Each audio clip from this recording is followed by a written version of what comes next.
Hola, muy bien.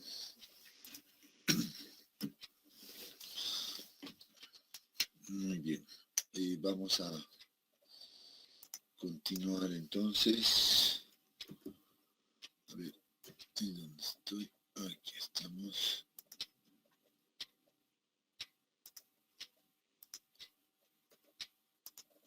Aquí habíamos quedado ya.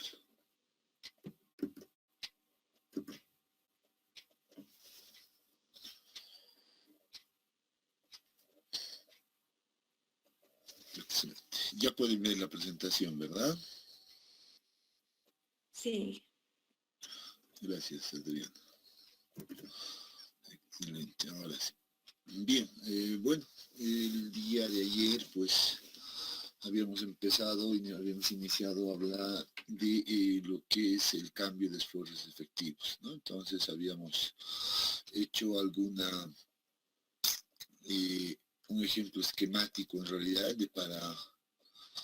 con la idea de entender que los esfuerzos efectivos pues van a ir cambiando constantemente, ¿no? O cambian en realidad, inclusive les había dicho, pues en el proceso de formación geológica misma, ¿no? Y luego si aplicamos algunas otras cargas o cambiamos la configuración del terreno, pues seguro que vamos a tener cambios en el esfuerzo efectivo, ¿no? Y finalmente decíamos que esto depende también mucho del tipo de suelo, ¿no? En algunos materiales pues el cambio se va a dar rápidamente y en algunos otros materiales ese cambio pues va a demorar todavía un buen tiempo, ¿no? Entonces en ese sentido pues vayamos avanzando hacia adelante sobre esto, ¿no?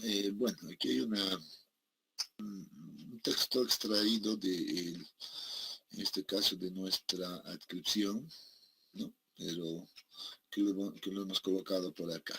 ¿Qué nos dice? El comportamiento ingenieril en suelos saturados, de grano fino, sobre todo, haciendo referencia a estos materiales, deriva de la interacción entre la estructura esquelética, o sea, la parte sólida, ¿no?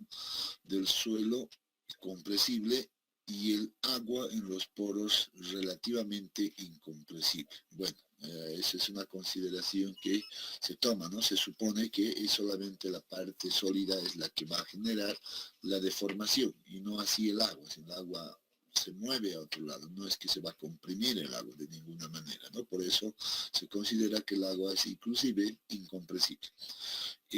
Los cambios rápidos en las cargas externas no producen un cambio inmediato en el volumen del suelo, debido a la resistencia al desplazamiento del agua en los poros, ¿no? Lo que les decía, sobre todo en los suelos de grano fino, estas deformaciones o los cambios volumétricos, pues no van a ocurrir rápidamente. Es por eso que a veces, pues uno se encuentra con muchas sorpresas después de muchos años, ¿no? De momento pareciera que la estructura está muy bien, ¿no? Por, no sé, pónganle 5 años, 8 años, 10 años, y después de ese tiempo empieza recién a sufrir cambios y a sufrir deformaciones, y uno va observando pues muchas tal vez ya muchos daños, ¿no? Empiezan a observar fisuras en la estructura, etcétera, y se pregunta por qué después de tanto tiempo, ¿no? Sin embargo, la respuesta es simple. Seguramente que el suelo de fundación corresponde a un suelo fino y esos cambios pues se están dando todavía después de mucho tiempo, ¿no? A lo que generalmente denominamos nosotros dentro de la práctica de la ingeniería, pues la condición a largo plazo. Luego vamos a hablar al respecto, ¿no? Entonces, nosotros en la situación final, sobre todo en los suelos finos, tomamos dos condiciones de análisis, una que la denominamos condiciones a corto plazo y una que la denominamos a largo plazo, ¿no? Entonces eso debería de ser considerado en los diseños, ¿no? Y sin embargo a veces eso se nos escapa y suponemos que los cambios se van a producir solamente al inicio y después nos encontramos con muchas sorpresas adelante, ¿no? Por lo tanto, dice, la configuración estructural del suelo no cambia inmediatamente. Sin embargo, al transcurrir el tiempo, el agua en los poros va evacuando a zonas de menor presión, lo que provoca cambios en la configuración de la estructura del suelo, que provocan cambios de volumen en el suelo. Este fenómeno se conoce como consolidación. Bueno, desde otra perspectiva, pues la denominamos también a este proceso, un proceso de consolidación, que los suelos finos o las arcillas principalmente, pues tienen esta propiedad, ¿no?, de consolidarse pues en función al tiempo. Y se lo entenderá, dice, mejor en el análisis de un modelo mecánico. Bueno, aquí nos proporciona, la literatura nos propone analizar esto a través de este modelo mecánico que simula el comportamiento del suelo sometido a un cambio de esfuerzo, ¿no? Entonces esto lo vamos a ver un poco más adelante. Bueno, en síntesis, pues lo que nos trata de decir acá, que hay que tener mucho cuidado con los suelos finos, ¿no? Entonces hay que prestarle atención cuando estamos trabajando con suelos finos, porque aquí vamos a tener un efecto de consolidación, o más bien se va a producir una consolidación en función al tiempo, ¿no? Entonces, eso debe de quedar claro inicialmente. Y ahora, pues en ese mismo sentido, pues debemos hablar de lo que denominamos inicialmente las condiciones a corto plazo, ¿no? Esto es siempre relacionado pues con la situación final, o sea, me refiero a esto, jóvenes. Les había dicho, esta es la que consideramos una condición inicial, suponiendo que no existe ninguna estructura, y la condición final pues es cuando ya nosotros aplicamos la estructura o generamos algún cambio en esa zona, ¿no? Entonces, esta condición final, entonces, la podemos decir que va a estar separado, o podemos separarlo en dos tipos de análisis.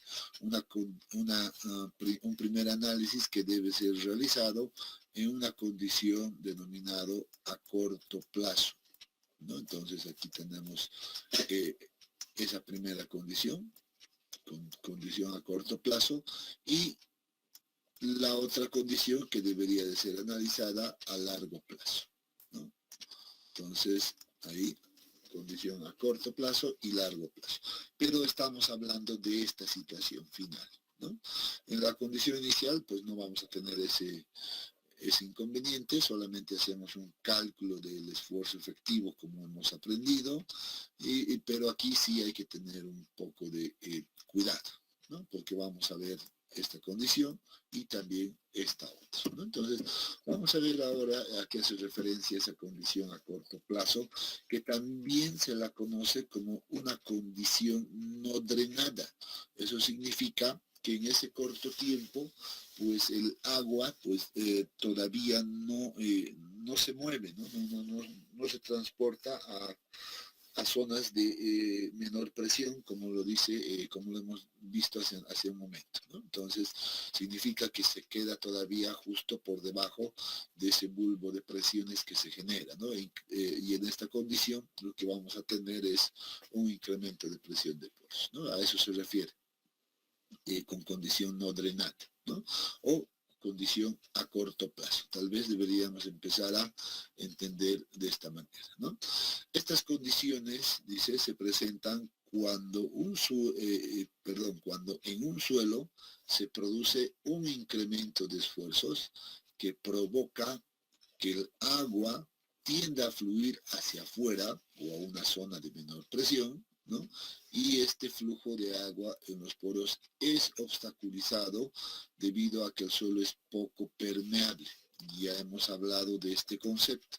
Esto es característico de los suelos finos, principalmente, ¿no? Entonces los suelos finos son considerados como poco permeables, como es el caso de las arcillas y de los libros.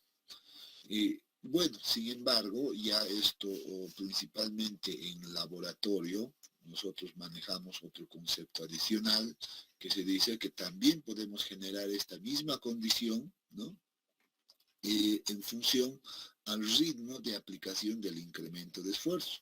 ¿no? Entonces, en este caso, esa aplicación de la carga, pues lo podemos realizar de una manera rápida, ¿no? Como muy rápido, si quieren, y esa condición, pues, puede también asemejarse a una condición drenada. No le damos tiempo de que se produzca el flujo de agua, ¿no? Entonces, esto generalmente lo hacemos más en laboratorio, pero no como pruebas modelo en distintos materiales, no solo arcillas, sino limos, sino también inclusive hasta en arenas finas sobre todo, podemos generar aquello, ¿no? Entonces, pero es un caso un poquito más particular.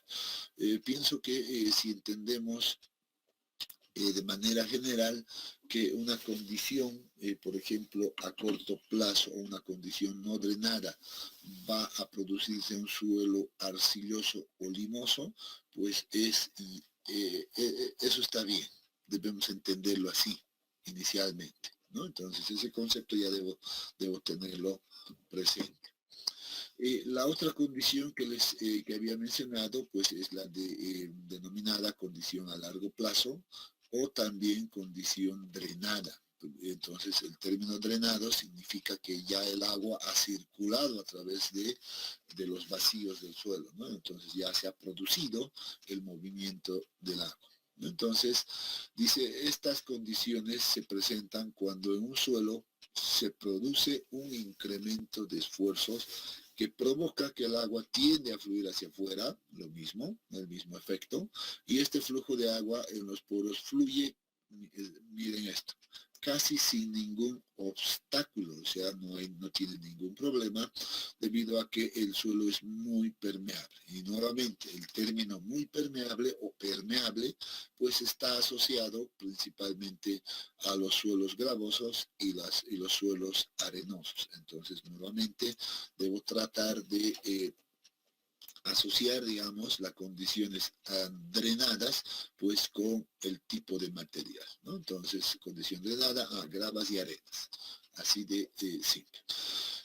Sin embargo, como de igual manera que en el anterior caso, pues podemos nosotros en laboratorio jugar un poco y generar la condición drenada también en suelos finos, ¿no? O en cualquier material, en realidad, donde nosotros aplicamos la carga, pero con una velocidad lo suficientemente lenta como para evitar que se produzca un incremento en la presión de poros, ¿no? Entonces, ese es el único detalle que generalmente hacemos. ¿Ya? Entonces, bien,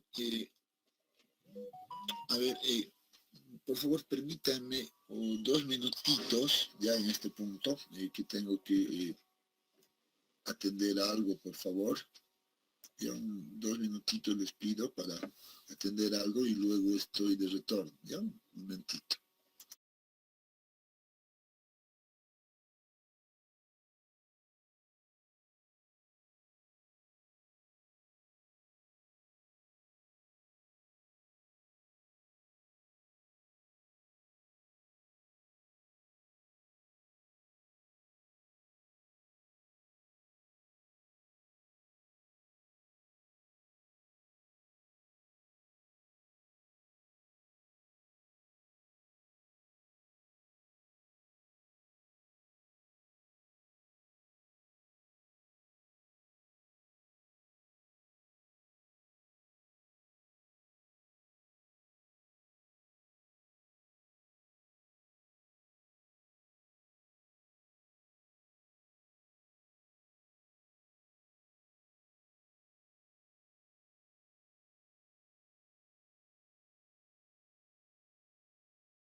Muy bien. Ahora sí estoy de vuelta. Van a disculpar, tenía que atender un mensaje con mucha urgencia.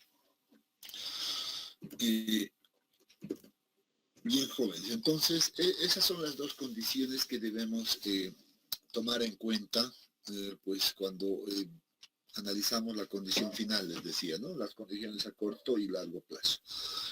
Ahora, pues vamos a ver el modelo mecánico que nos sugiere la misma teoría, sobre todo para ver el caso de los suelos arcillosos, ¿no? En este caso en particular, ya es muy importante que entendamos lo que vamos a ver ahora. Ya es muy importante porque si a veces no entendemos esto y después cometemos errores cuando uno realiza algún ejercicio, algún problema, ¿no? O trata de resolver algún problema. Este modelo mecánico, pues o más bien ese concepto que hemos leído hace un momento, pues vamos a traducirlo en este modelo mecánico de la siguiente manera. ¿Ya? Entonces, miren por ejemplo que aquí vamos a tener, nuestro modelo mecánico más bien consiste de una especie de reservorio, observen, una especie de reservorio, que además tiene instalado en la parte inferior una especie de un piezómetro que me va a servir para medir también la posición del agua. Por otro lado, vamos a indicar que en el reservorio, pues en la parte de abajo, en el fondo, pues tenemos un resorte, ¿no? Vamos a simbolizar de esa manera un resorte, y este resorte está también unido a un émbolo, ya a un émbolo, por ejemplo, que va a tener, por ejemplo, un cierto espacio con las paredes en este caso de este recipiente, ¿no? Que va a permitir, o vean que tiene aquí un pequeño orificio en ambos lados, pero en este caso, este orificio vamos a suponer, para el caso de las arcillas, que es un orificio bastante pequeño. ¿Ya? Entonces entendamos que este orificio entonces es muy pequeño, que representa la permeabilidad del suelo, ¿no? Pero que va a ser bajo o muy pequeño, ¿no? Entonces eso es lo que representa. El resorte en este modelo mecánico pues estaría representando a la parte sólida del suelo, ¿no? A los sólidos.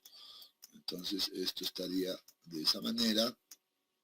Y el émbolo en realidad tiene un peso propio. Miren, este peso propio pues va a corresponder simplemente al del émbolo, que va a representar el peso del material, el peso propio del suelo, si quieren, ¿no? Entonces podríamos poner como esa representación, el peso propio del suelo. A eso representa este émbolo, ¿no? O la masa de este émbolo. Por otro lado, y la condición de análisis más crítica que se toma en cuenta en este modelo corresponde a suponer que todos los espacios vacíos del suelo estarían ocupados por el agua, ¿no? Una condición, como denominamos, pues condición saturada, ¿no es cierto? Entonces, por eso que el agua aquí aparece de esa manera, ¿no? A este nivel, y además que está en el mismo nivel que el piezómetro, porque está en una condición, lo vamos a denominar acá, condición inicial. Entonces, esta condición inicial estaría representando pues a mi misma condición inicial que yo he dibujado, por ejemplo, aquí. Estaría representando a esta condición, ¿no? Donde no tengo ninguna otra carga, a más que el esfuerzo efectivo está en función solamente al peso propio del mismo material, ¿no? Esa es la idea. Entonces, esa es la condición que estamos viendo nosotros ahorita en ese primer modelo, y luego vamos a representar la condición final seguramente aplicando ya una carga adicional al mismo modelo. Entonces, bajo esa idea, pues entonces continuemos por acá, ¿no? Entonces eso representa a esa condición. Entonces, en esta condición, a esta condición también la podemos denominar seguramente o decir que nos encontramos en un tiempo igual a cero, ¿no? La condición inicial, como la hemos puesto hace un momento. Entonces, en este caso, vamos a decir que, por ejemplo, en una condición inicial, seguramente no vamos a tener ningún cambio de volumen, ¿no? Bajo esas condiciones, porque el suelo está en equilibrio, ¿no? El cambio de volumen seguramente puede ser, ser considerado como cero, ¿no? Por otro lado, como está en equilibrio, tampoco existe ningún incremento en la presión de poros, por tanto la presión de poros va a ser igual a cero, ¿no? No hay nada. Y seguramente que el esfuerzo efectivo, como les decía, el esfuerzo efectivo, bueno, aquí está escrito de distinta manera, pero bueno, el esfuerzo efectivo es igual a, en este caso, al peso propio simplemente del émbolo representado por P, ¿no? Entonces, eso es lo que puedo concluir de este primer modelo, ¿no? Entonces, solo está en función a su peso propio, nada más. Esa es la condición de equilibrio en un tiempo cero, un tiempo inicial, no hay presión, esto se queda también en el mismo nivel en el piezómetro. Veamos qué pasa ahora si nosotros suponemos ya un tiempo, ya a una condición final, pero la denominaremos, por ejemplo, una condición a corto plazo, ¿no? Una condición a corto plazo. Entonces vamos a hacer esa diferencia, por ejemplo, de corto plazo. ¿Qué significa corto plazo? Lo hemos revisado hace un momento. Significa que en esta condición el agua que está todavía en los poros, pues no ha drenado, se ha quedado ahí, ¿no? Se queda todavía ahí.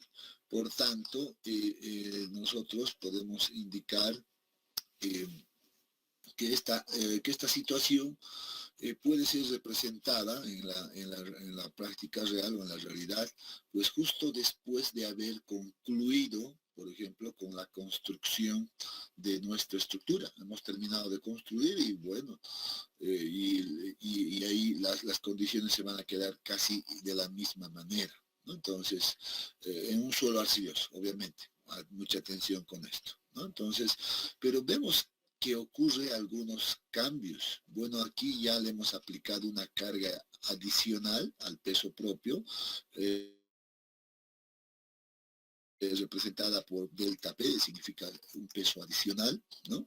Hemos incrementado eso, y debido a aquello observamos, ¿no? Observamos que, por ejemplo, el émbolo se encuentra en la misma posición, ¿no? Observamos que se encuentra en la misma posición, el resorte en este caso no ha sufrido ningún cambio y lo único que vemos como diferente es que la presión, más bien el nivel del agua acá, se ha elevado a una distancia que está en función al incremento de carga, ¿no? Entonces se ha elevado hasta este punto. A esta situación nosotros la podemos denominar, por ejemplo, un tiempo igual a 1, que es lo que ya les he dicho. Vamos a borrar esto, aquí hay cosas que tal vez no están muy claras, ¿no? Y mejor vamos a reescribir por acá la condición, en ese mismo sentido. Justo en esta situación a corto plazo, jóvenes, dice, no vamos a tener ningún cambio de volumen. El cambio de volumen se va a mantener igual en cero, en suelos arcillosos. O sea, imagínense, hemos colocado nuestra estructura, ¿no? Ya le hemos colocado nuestra estructura y hemos, bueno, y hasta ahí. Y vemos que todavía no hay ningún cambio de volumen. Entonces, ¿qué podemos decir al respecto? Bueno, lo que ha ocurrido es que el agua que está aquí adentro, ¿no? Aquí en los espacios vacíos del suelo o en este recipiente que vemos, es el que ha reaccionado, el agua está reaccionando, generando una presión de poros ahí, pues en todas las direcciones, ¿no? Empieza a reaccionar así, de esa manera, ¿no? En todas las direcciones. El agua, o sea, y por eso se dice que se genera un incremento de presión de poros cuando aplicamos la carga. El agua reacciona. El agua es el que está soportando, si quieren, en esos momentos, pues a esa carga adicional,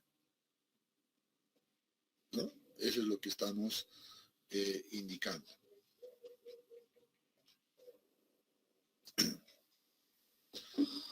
Bien, ¿qué pasa con el suelo? Con los contactos intergranulares. Pues todavía no han sufrido ningún cambio. Entonces, aquí vamos a decir, si se ha generado esto, el incremento de la presión de poros, entonces ya no es cero, sino que va a ser mayor a cero, la representamos de esa manera. ¿Y qué creen que va a pasar con el esfuerzo efectivo?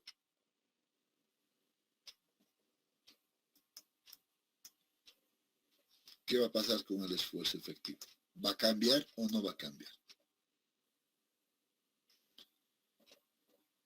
¿Aumenta qué? Nuevamente, ¿no? La intuición me dice que aumenta, ¿no? Ayer les había dicho bajo ese término, ¿no?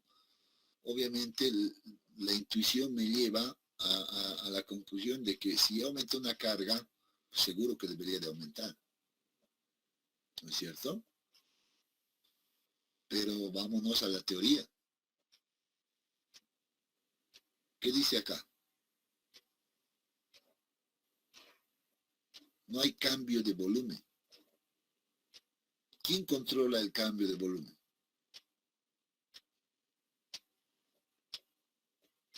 A ver. El esfuerzo efectivo. Exacto. El esfuerzo efectivo es el que controla el cambio de los cambios de volumen. Y si aquí he dicho que no hay cambio de volumen, entonces el esfuerzo efectivo, ¿cómo debería de quedar? Cero.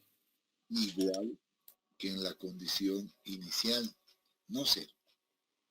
¿No? Cero ya sabemos que es cuando se separan las partículas. ¿No? Pero va a quedar igual que en la condición inicial, por tanto, esto va a seguir siendo igual a P. Pues entonces, ¿qué pasa con este incremento que hemos aumentado? Aquí viene ese detalle, dice entonces, miren lo que deberíamos de haber hecho. Este incremento de presión de poros que se genera aquí adentro, pues es igual al incremento de carga. Eso es lo que pasa, ese valor de delta P para nosotros. Este es importante. Sé que es P es es un esfuerzo, ¿no? Porque va a estar apoyado en una área. Si alguien quiere un poco mejorar esto, tal vez en nomenclatura, a nuestra nomenclatura que estamos utilizando, alguien podría decir entonces esto es igual a delta U entonces, o delta U es igual a delta sigma, porque P al final se va a convertir en un esfuerzo, ¿no? En delta sigma, entonces estaríamos hablando de la misma situación, ¿no? Entonces, no es que no se toma en cuenta el delta P, sino que el agua, este incremento de acá, pues es el que iguala y soporta toda esta carga. Se miren lo que pasa en los suelos arcillosos en una condición a corto plazo. El agua ayuda a soportar la carga, o más bien inclusive, deberíamos decirlo de otra manera. El agua, ¿no? Está ayudando a resistir la totalidad del peso del edificio en una condición a corto plazo. Por eso, jóvenes, por eso hay muchos casos y muchos problemas aquí en nuestro medio.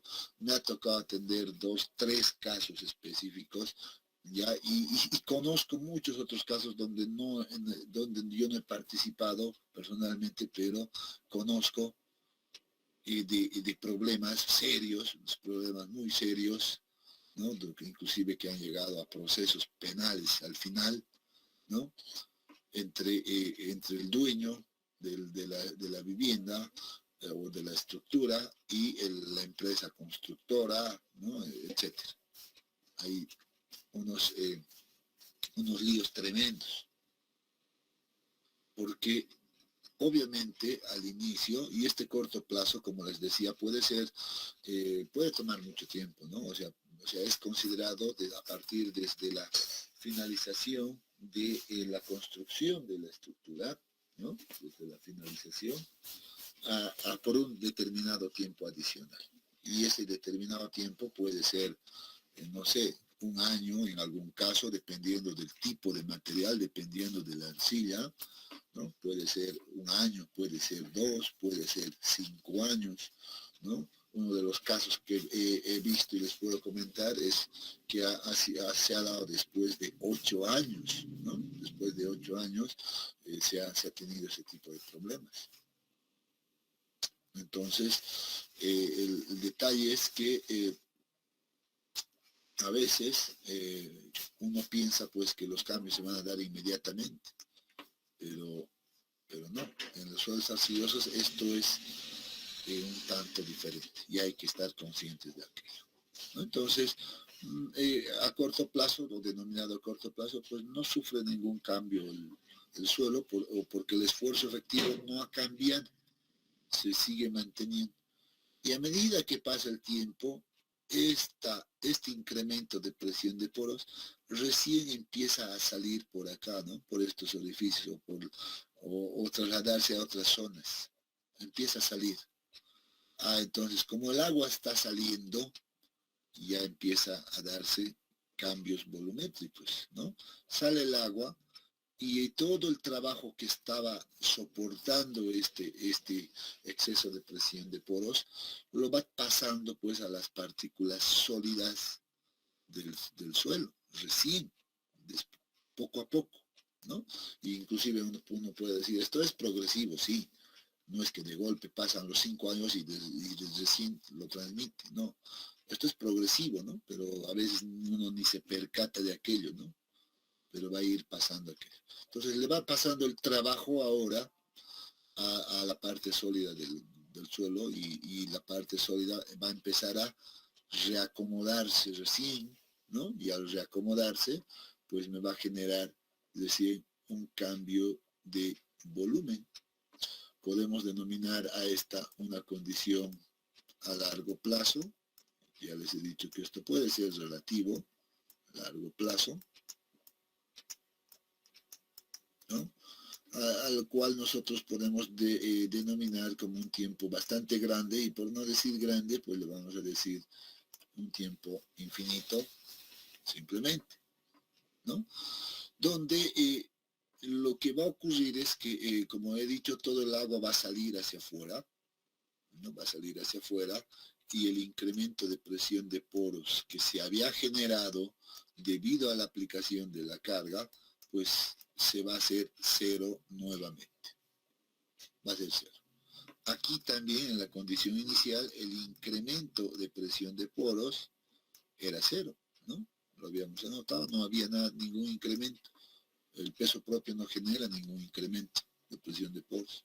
Entonces ahí vuelve a esa condición, pero para llegar a esta condición ha tenido que ocurrir un cambio, y ese cambio está relacionado con el volumen, y si vemos el esquema, pues miren que el émbolo ahora ya no está ahí arriba, sino que está ahí abajo, y la configuración de mi resorte también ha cambiado, ¿no? Se ha deformado, en otras palabras. Entonces, bien, bajo esta consideración, pues nuevamente siguiendo el mismo orden, vamos a decir que el cambio de volumen, ¿no? El cambio de volumen ahora no es cero. Estamos viendo que sí se ha dado un cambio. El agua ha salido hacia afuera, ¿no? Ha salido hacia afuera, y podemos decir que ahora este cambio de volumen va a ser mayor a cero. ¿Qué pasa con la presión de poros? O el incremento, más bien, no la presión de poros, el incremento en la presión de poros, este delta U, bueno, ya lo hemos dicho, vuelve a ser cero. ¿Y qué pasa con el esfuerzo efectivo entonces? Seguro que esto ya es más claro para todos. ¿Qué pasa? Al cambio, va a crecer el esfuerzo efectivo. Ahora sí, aquí va a crecer el esfuerzo efectivo. Por tanto, vamos a decir que ese esfuerzo efectivo va a ser igual, el peso propio del suelo va a continuar ahí, ¿no? Pero a esto, ahora sí, se va a añadir el incremento, en este caso, de carga, delta P, ¿no? O delta sigma si quieren, no sé, con esta nomenclatura, lo mismo. Entonces, después de mucho tiempo, recién sufren las partículas en estos tipos de materiales y se dan recién, después de mucho tiempo, las deformaciones. Entonces, uno tiene que tener en cuenta esta situación en el análisis geotécnico y prever en el diseño de las fundaciones, pues, este efecto, ¿no? Que, por cierto, les digo esto como comentario, he visto muy poco, digamos, este tipo de análisis en muy pocos estudios, la verdad, ¿no? Y por eso que es muy habitual encontrarse con inconvenientes en las estructuras, pues después de mucho tiempo. Es muy habitual. Y empiezan a preguntarse por qué, qué ha ocurrido, todo estaba muy bien, ya hace muchos años que he construido y esto estaba muy bien y ahora por qué está pasando, no entiendo, ¿no? ¿Qué ha podido pasar? Etcétera. Empiezan a buscar recién respuestas, ¿no? Y en realidad la respuesta es esta, que los suelos arcillosos pues tienen ese componente. Uno hace las verificaciones y se encuentra que el suelo que está por debajo pues es un suelo arcilloso. Y dice, muy bien, lo que ha ocurrido es esto. Trata de explicarle al cliente esto, pero el cliente obviamente no te va a entender, ¿no? Porque no entiende o no entiende de estas cosas técnicas, ¿no? Entonces, uno tiene que tratar de darle ya soluciones a largo plazo, ¿no? Entonces, que ya es otro tema. Pero eso va a pasar. ¿Y en qué me influye esto? Para mi cálculo. Muy bien, ¿por qué he tocado esto de cambio de esfuerzos efectivos?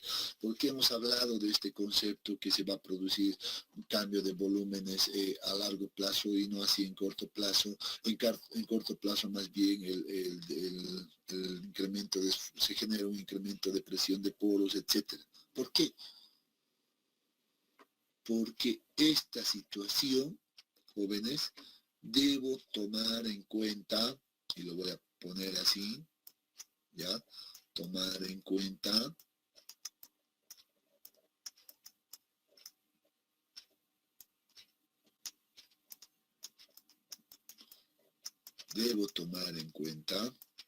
cuando esté haciendo mi cálculo de esfuerzos efectivos, ¿ya? Debo tomar en cuenta esta situación cuando esté haciendo el cálculo de esfuerzos efectivos. Aquí viene una primera variación, por así decirle, ¿no? Una primera variación en comparación con todo lo que hemos visto ya hace un momento, ¿no? O más bien en las clases anteriores, en los cálculos de esfuerzos efectivos en condiciones hidrostáticas con flujo ascendente, descendente, etc.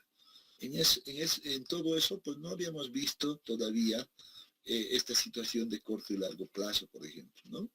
No habíamos tocado. Pues ahora que ya conocemos los conceptos, pues digo, muy bien, esta condición a corto plazo, pues debo tener mucho cuidado cuando estoy trabajando con suelos arcillosos y si eso ocurre en corto plazo, el esfuerzo la presión de poros en condiciones finales, debo calcularla con esta ecuación. Aquí que la estoy poniendo, no sé, la puedo poner, ok, la voy a remarcar, si quieren con otro color adicional, ¿no? Entonces, o mejor la voy a resaltar a ver si logramos hacer aquello, pero un color, no sé, voy a utilizar un amarillo a ver si funciona. Sí, funciona, ¿no? Ahí está. bien resaltado. Quiero que eso quede claro. Cuando estoy trabajando con suelos arcillosos, debo hacer un análisis a corto plazo, primero, pero para calcular la presión de poros en esa condición final, pues debo utilizar esta ecuación. Me olvido por un momento de la teoría que he aprendido hasta ahora, ¿no es cierto? Que la presión de poros es igual al peso unitario del agua por la altura piezométrica. Me olvido. Digo, ajá, en este momento debo utilizar esta ecuación. Bueno, y esto es simple, ¿no? Uno agarra y dice, excelente, aquí vamos a ver, por ejemplo, que delta U es igual a ¿qué? A ver, ¿qué me dice? ¿Cómo puedo reescribir esta ecuación?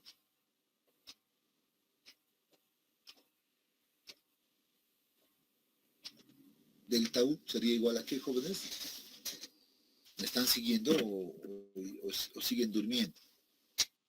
Sería presión de poros final menos inicial. Exactamente, ¿no? Yo sé que todos ya conocemos esta función delta, ¿no? Entonces es lo mismo que decir la presión de poros final menos la presión de poros inicial, vamos a decir, va a ser igual. Si quieren la dejo como delta P o como delta sigma, o también puedo poner en el mismo sentido, ¿no? Al final va a ser lo mismo, puedo poner como el esfuerzo, en este caso, esfuerzo total, no estoy hablando de efectivo todavía, el esfuerzo total en condiciones finales, menos el esfuerzo total en condición inicial.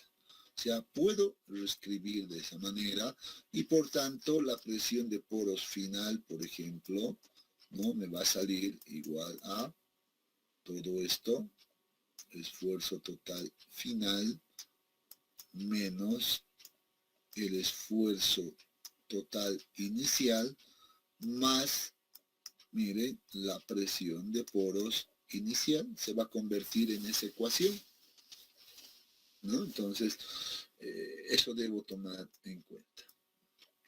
Entonces tengo ahí esa ecuación. O sea, es la misma ecuación, si quieren, a ver, no sé si va a funcionar. No, si funciona, pero creo que debería tomar otro color, pero la idea es que quede resaltada.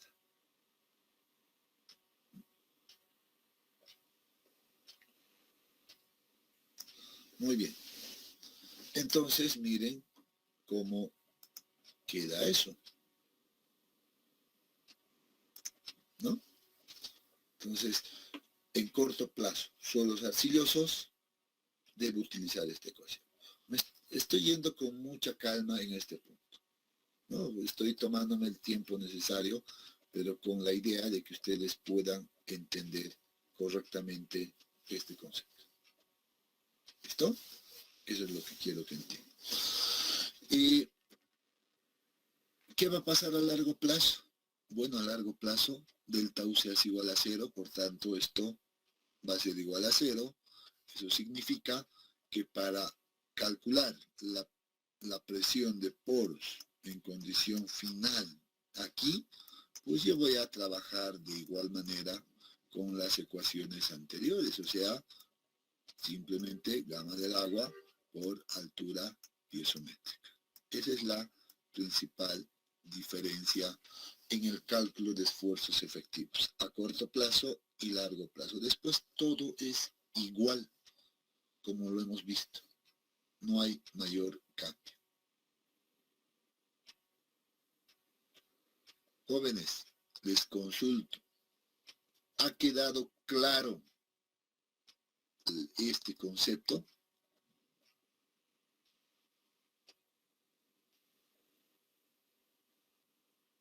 ¿Está claro, Inge? Sí. Ya. Muy bien. Entonces, no se olviden de esto cuando estén haciendo los ejercicios, ¿no? Entonces, bien, eso en los suelos arcillosos, así de simple. Ahora se preguntarán, ¿y qué pasa en los suelos arenosos, gravosos, etcétera? O los suelos granulares. ¿Qué creen que va a pasar? ¿Será distinto? ¿Será igual? Bueno, ahora vamos a ver, bueno, los tres modelos nuevamente, el modelo mecánico. Este modelo pues va a ser exactamente el mismo que hemos visto hace un momento, condición inicial, ¿ya? Y esto iría un poco más rápido. Bueno, condición inicial, tiempo igual a 0. Luego vamos a tener la condición a corto plazo, ¿no? Corto plazo, que le hemos denominado tiempo igual a 1, justo después de que se concluya con la construcción de la estructura, y largo plazo.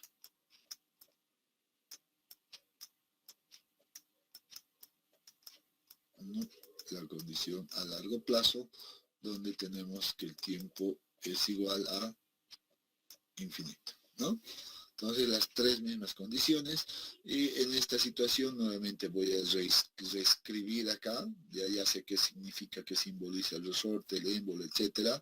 Lo único que aquí diferenciamos es que estos orificios van a ser mucho más grandes y lo que representan que la permeabilidad es alta para estos tipos de materiales, nada más. Pero en esta condición inicial, ya hemos dicho, pues el cambio de volumen, ¿no? El cambio de volumen va a ser igual a 0, no hay cambio de volumen. El incremento en la presión de poros, nuevamente, es igual a 0, está en equilibrio en este momento, y por tanto el esfuerzo efectivo, en este caso, solamente está asociado al peso propio, por tanto, P, ¿no? Entonces, bueno, aquí no hay mucho que decir, la condición inicial es exactamente la misma. ¿Qué pasa con una condición a corto plazo? Debido a que la permeabilidad es alta, cuando se aplica una carga adicional, como este caso, delta P, pues lo que va a ocurrir es que el agua va a salir rápidamente por los orificios o por los vacíos del suelo y no va a permitir, por ejemplo, que se genere, voy a cambiar de color, ya no se ve bien el amarillo en el blanco, o sobre el blanco al menos, ¿no?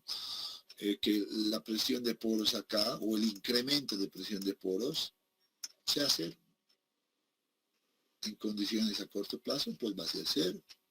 El agua ha salido rápidamente y miren que aquí no se ha generado tampoco ningún cambio. Seguimos en la misma condición. No hay ningún cambio. Entonces, vamos a decir nuevamente bajo la misma idea, digamos, de que el cambio de volumen aquí. ¿Qué ha ocurrido acá con el cambio de volumen, jóvenes? A ver ustedes que ya están, ya hemos visto, hemos hablado de esto. ¿Cuánto va a ser? ¿Va a ser 0 o va a ser mayor a 0?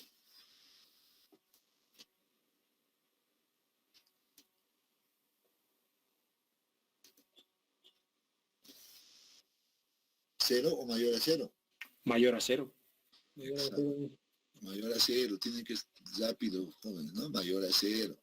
Claro que sí, porque estoy viendo ya que el émbolo ha venido hasta acá y ha sufrido un cambio del resorte, etcétera, por tanto esto es mayor a 0.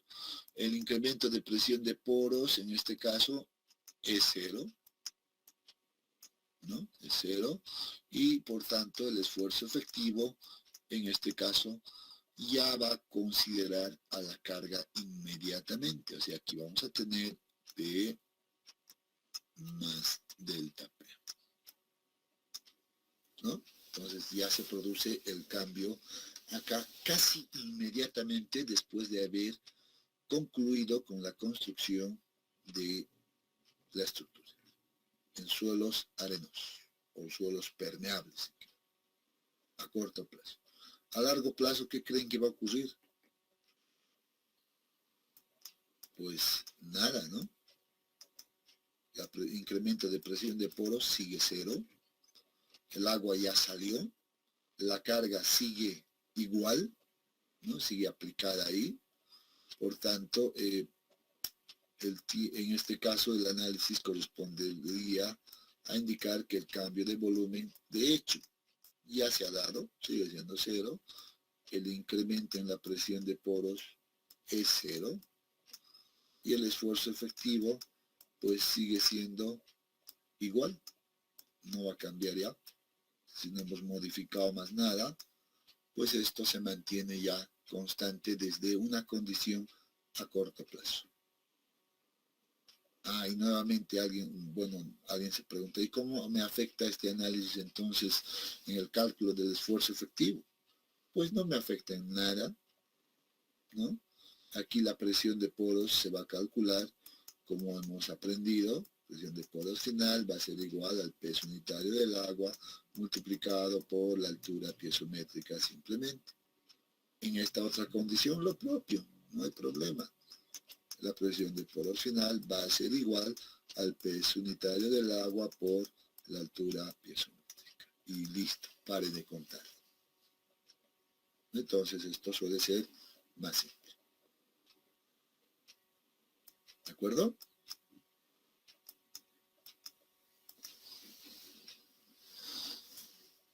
¿Alguna pregunta hasta acá?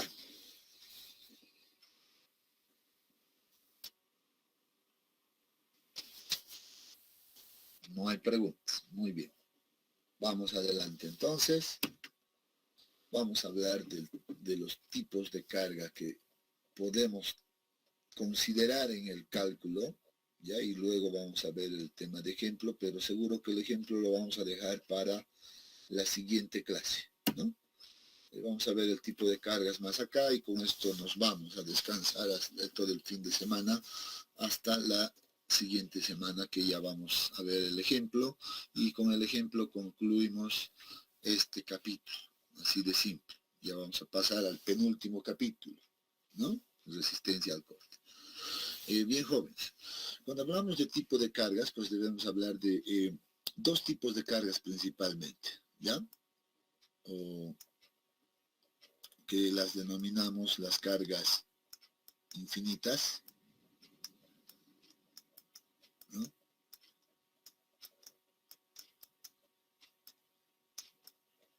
Y las cargas denominadas finitas.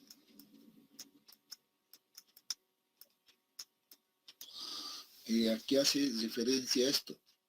Voy a poner un esquema inicialmente por acá, ¿no? Voy a suponer que tengo un perfil de suelo de esa manera, ¿no? Un perfil de suelo ahí, ¿ya? Y voy a tener aquí el mismo perfil, voy a suponer que estoy por acá con el mismo perfil de suelo, ¿ya? Con la diferencia de que ahora, además vamos a suponer que es que tenga dos estratos, ¿ya? Vamos a suponer que tenemos dos estratos para un poquito ver esa variación igual, aquí vamos a tener la misma variación de dos estratos, etcétera, de esa manera. Ahora vamos a suponer que nosotros le aplicamos ya en esta primera condición una carga infinita. Ya aquí vamos a poner carga infinita.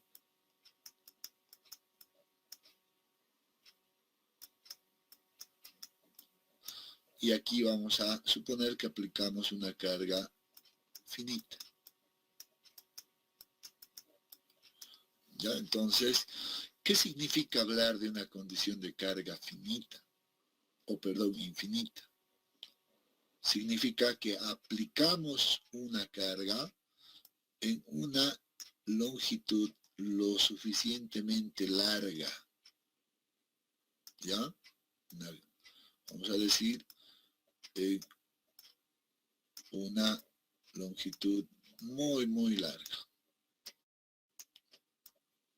¿no? Y este es el caso, por ejemplo, de las cimentaciones corridas, las cimentaciones que se prolongan en una gran longitud, ¿no? Entonces, eso significa hablar de una condición infinita, de carga infinita. Y cuando hablamos de una carga finita, se supone que estamos hablando que vamos a aplicar, por ejemplo, en un área establecido, pequeña área conocida, por ejemplo, ¿no? Puede ser las dimensiones de mi zapata simplemente de 2x2 o 3x3, etcétera. 4x4, 5x5, etcétera, o un diámetro, tal vez un tanque de un diámetro de 3 metros de radio, ¿no? Etcétera. Entonces, a esto la denominamos carga finita, cuando la carga está aplicada en un área conocida. Entonces, vamos a suponer, por ejemplo, que este tiene un ancho igual a B, y bueno, aquí el ancho, por ejemplo, no va a poder ser medido porque es muy largo, por tanto no la consideramos. Entonces, en este punto uno tiene que preguntarse, digo, ¿y de qué me sirve entonces conocer estos dos tipos de cargas, la carga infinita y la carga finita? La respuesta es bastante simple. Esto me va a afectar en el cálculo del esfuerzo total. Ahí me afecta. Si bien no lo he dicho hace un momento, o hasta hace un momento más bien, ¿ya? Esto me va a afectar, el tipo de carga, perdón. El tipo de carga me va a afectar cuando yo haga el cálculo del esfuerzo total. ¿Ya? A ver, voy a borrar esto de acá.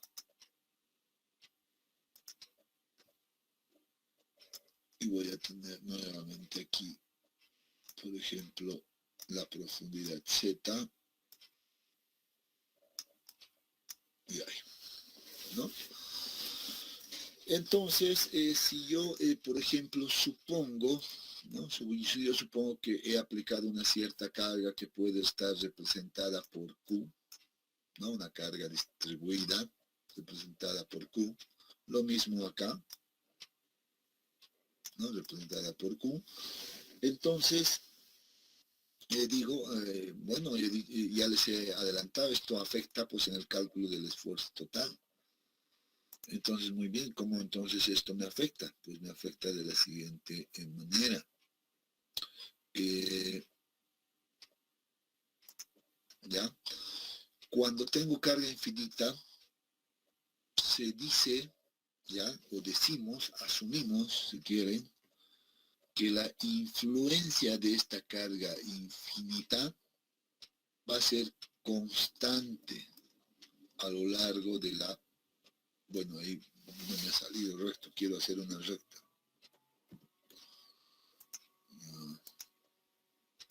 Me parece que hay un incremento. La idea es que quiero hacer una recta, ¿no? Que en este caso, ya, ahí. Que significa que esta carga infinita, pues, se va a prolongar de manera constante a lo largo de toda la profundidad y en cualquier punto.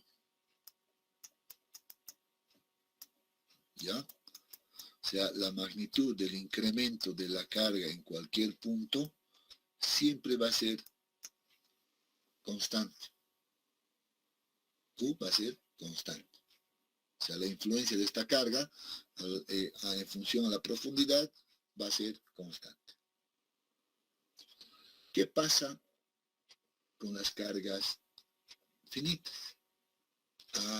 Aquí viene la relación pues directa con ese concepto que habíamos visto de bulbo de presiones o bulbo de presión.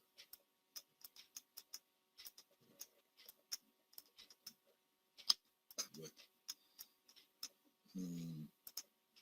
Cuando me empieza a fallar el lapicillo acá, es un problema. El bulbo de presiones. ¿Qué habíamos dicho en el concepto de bulbo de presiones? A ver, ¿quién recuerda?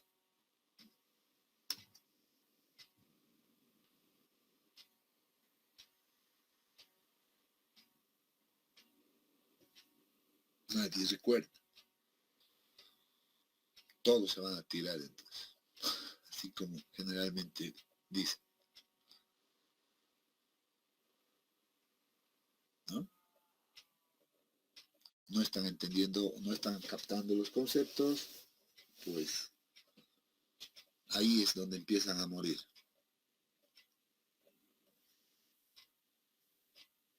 ¿Qué dice el concepto de bulbo de presiones?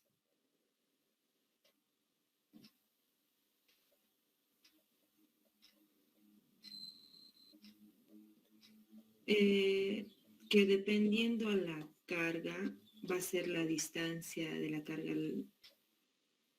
Solo sé que va a ser multiplicado por 2 la carga.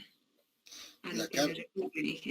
la carga o que no es la carga. ¿Qué es? Es la base, ¿no? La base de la fundación. La base Sí, B. sí. Claro que sí. Habíamos dicho, voy a suponer, no sé cuán bien me salga, pero voy a suponer que ahí está mi bulbo de presiones para este caso. ¿No? Ahí está, estoy suponiendo eso. Ese es mi bulbo de presiones. Yo he dicho en el concepto de bulbo de presiones que esto se da porque la carga está actuando o afecta a toda esta zona. La carga que he aplicado acá afecta a esta zona. ¿No es cierto? Eso he dicho.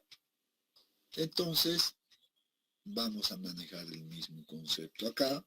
Vamos a decir, si la carga es finita, entonces va a actuar o va a influir, si quiere, ¿no? Hasta esta profundidad, que por cierto es lo que ha dicho su compañera, dos veces no la carga, sino 2 veces la base de la fundación.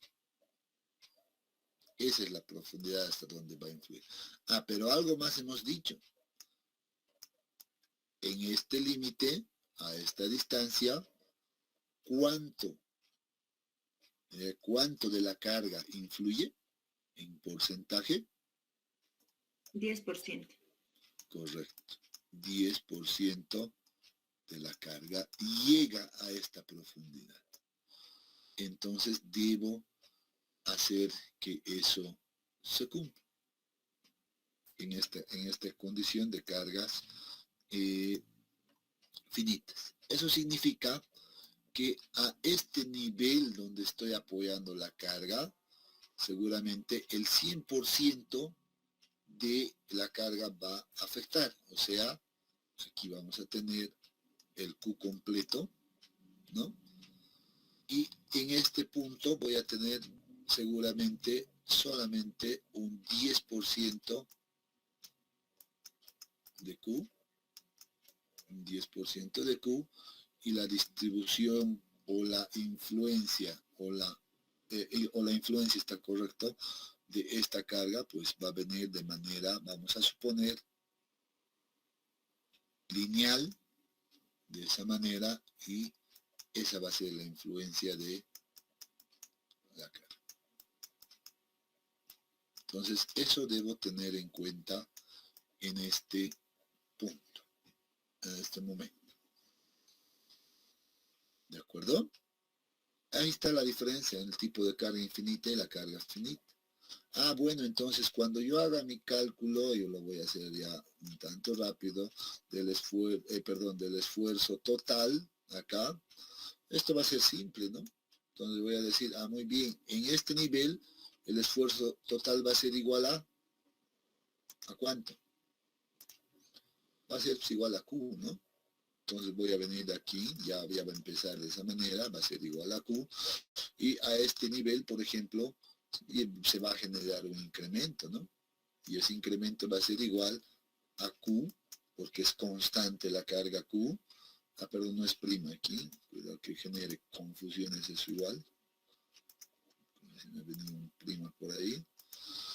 Va a ser igual a Q más, seguramente, pues el gamma sub I, en este caso gamma 1 por H1, que es el espesor, ¿no? Y a esta otra profundidad, pues miren lo que va a ser.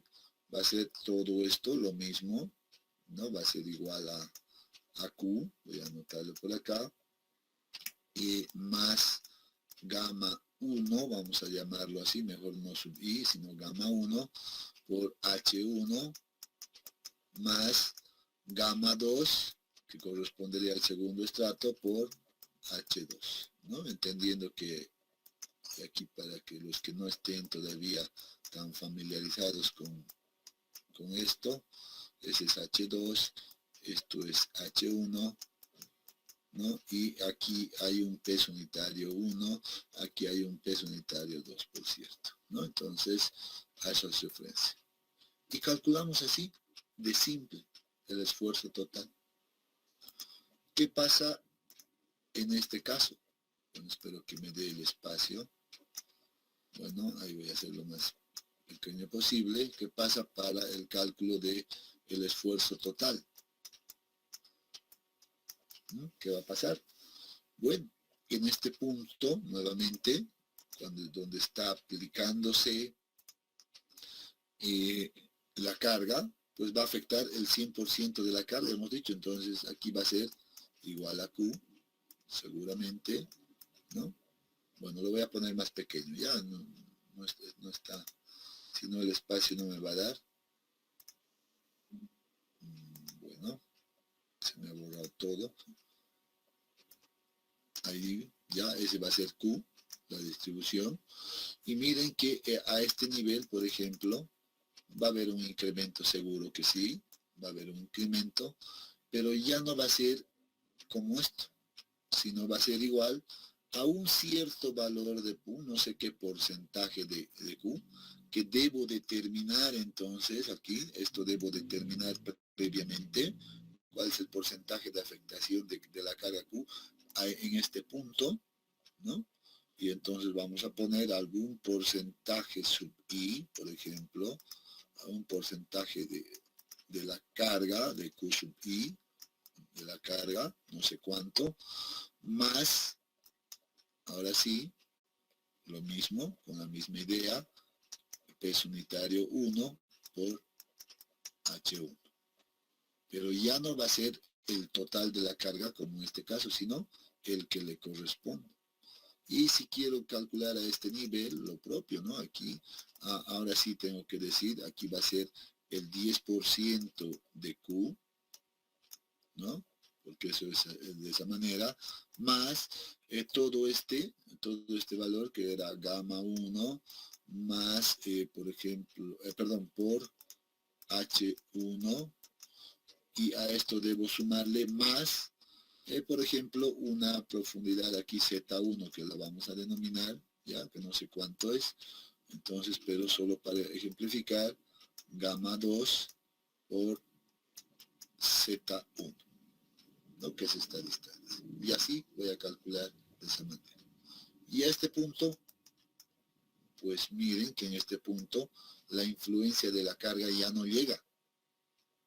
Por tanto, seguro que vamos a tomar en cuenta solamente el peso del material. Entonces vamos a decir, en este punto es gamma 1 por H1 más gamma 2 por H2 simplemente. Y listo, pare de contar. Entonces ahí afecta el tipo de carga. Así afecta. Entonces hay que tener en cuenta estos cálculos cuando estemos trabajando con cargas infinitas o con cargas finitas. Muy bien, jóvenes, ¿alguna pregunta? Con esto damos por concluido este capítulo. Solo nos falta ver el tema de hacer un ejemplo más conmigo y listo, ¿no? Voy a pedirle a Jairo que seguramente les refuerce más en ese sentido.